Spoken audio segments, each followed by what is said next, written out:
Exam මිතුරා YouTube channel එකට ඔයාලව සාදරයෙන් පිළිගන්නවා. ඉතින් මගේ යාළුවෝ ගොඩක් දෙනෙක්ට තාමත් තියෙන ගැටලුවක් තමයි මේ භාෂා හැකියාව කියන පේපර් එක. ලියන්න එන පේපර් එකක් නැතිනම් ඉතින් මේකේ MCQ ටිකක් එනවා, ලියන කොටසක් තියෙනවා. ඒ කියන්නේ රචනාව ලියන්න එනවා, ලියුමක් ලියන්න එනවා.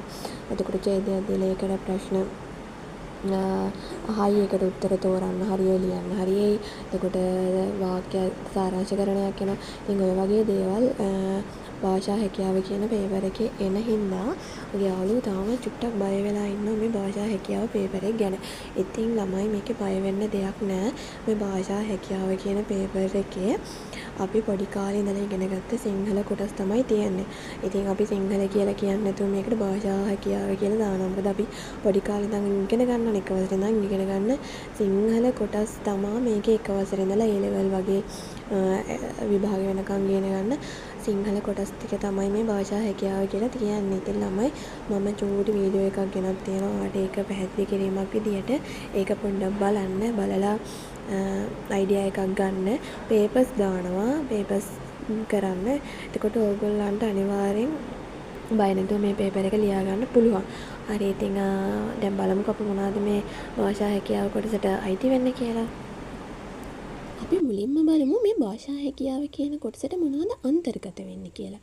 සාමාන්‍යයෙන් සිංහල අක්ෂර මාලාව, අකාරාදී පිළිවෙල, අක්ෂර වින්‍යාසය, පිල්ලම් භාවිතය, සංදි, පද සාධනය, ක්‍රියාපද, සමාස, විභක්ති, අව්‍යපද, ප්‍රත්‍යාර්ථ නාම, වාක්‍ය නිර්මාණය, විරාම ලක්ෂණ, සාරාංශකරණය, වාක්‍ය රචනය, ප්‍රායෝගික ලේඛන, සාම්ප්‍රදායික භාෂා ප්‍රයෝග. සාම්ප්‍රදායික භාෂා ප්‍රයෝග ගත්තාම සමාන පද, විරුද්ධ පද, අනුරූප වචන සංයෝගය, තනි පද, යුගල පද, රූಢි, ප්‍රස්තාව පිළිරු, උපභාෂා කියන කොටස් සේරම ඇතුළත් වෙලා තමයි මේ භාෂා හැකියාව පේපර් එක හැදෙන්නේ.